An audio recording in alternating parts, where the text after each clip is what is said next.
If this is where you want to be, it's not about the timing. It's all about, continuing to work hard and just to make those moves and to hold on to your dreams.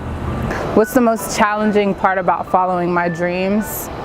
What's the most challenging part about following my dreams as a Black woman in America? I really like this question. Oh, wow.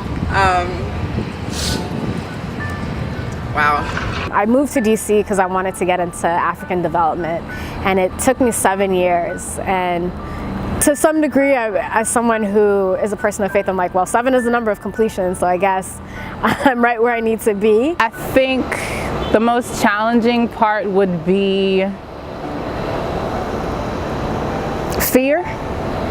I would definitely say being yourself while fighting stereotypes and having people trust you and take you seriously and believe in you.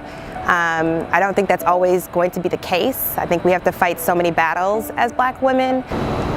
Fear of the unknown, fear of what's to come, fear of what you could and couldn't become and the mistakes that you would make, as opposed to just going for it. I've worked in politics for about 12 years now, and people, first of all, they come into the field with the best of intentions. But like any field, it's definitely cutthroat.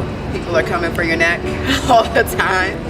And, you kind of have to develop an armor. Because it's something I think about a lot, and I think the world is very hostile right now. And I think the hardest thing for me personally is trying to figure out whether, so for my own company, for example, doing events or bringing people together, do I want to make this community only for Black women, or do I want to make it for all types of women? So that's something I internally struggle with sometimes. There were so many doors that were closed to me.